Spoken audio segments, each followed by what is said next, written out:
உலக பிரசித்தி பெற்ற பஞ்சபூத ஸ்தலங்களில் அக்னிஸ்தலமாக விளங்கும் திருவண்ணாமலை அண்ணாமலையார் திருக்கோவிலில் திருக்கார்த்திகை தீபத் திருவிழா கடந்த 4ஆம் தேதி காலை கொடியேற்றத்துடன் தொடங்கி கடந்த 9 நாட்களுக்கும் பல்வேறு வாகனத்தில் காலையிலும் இரவிலும் வெகு விமர்சையாக நடைபெற்ற பஞ்சமூர்த்திகள் மாடவீதி உலா நடைபெற்று வந்தன.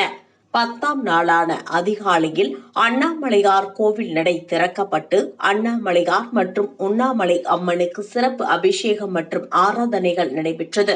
இதனைத் தொடர்ந்து அதிகாலை 4 மணியளவில் அண்ணாமலையார் கருவறை முன்பாக ஏகன் அநேகனாகவும் அநேகன் ஏகனாக மாறும் தத்துவத்தை விளக்கும் விதமாக கோவிலின் கருவறையிலிருந்து கொண்டு வரப்பட்ட தீபத்தினை கொண்டு 5 மடக்குகளில் பரணி தீபம் ஏற்றப்பட்டது. அண்ணாமலையார் கருவறையில் ஏற்றப்பட்ட இந்த பரணி தீபத்தினை சிவாச்சாரியார்கள் கோயில் உள்பிரகாரத்தில் ஊர்வலமாக கொண்டு சென்று கோவிலில் உள்ள அம்மன் சன்னதி, விநாயகர் சன்னதி, முருகன் சன்னதி உள்ளிட்ட மற்ற சன்னதிகளுக்கு கொண்டு சென்று பரணி தீபத்தினை ஏற்றினர். இந்த பரணி தீப தரிசனத்தை பல்லாயிரக்கணக்கான பக்தர்கள் கலந்து கொண்டு கண்டுகளித்து அண்ணாமலையாருக்கு அரோகரா என்று பக்தி முழக்கமிட்டு சுவாமி தரிசனம் செய்தனர். இதனைத் தொடர்ந்து 6 மணியளவில் கோவிலின் பின்புறம் உள்ள 2668 அடி உயரமுள்ள மலை மீது மகா தீபம் ஏற்றப்படும்.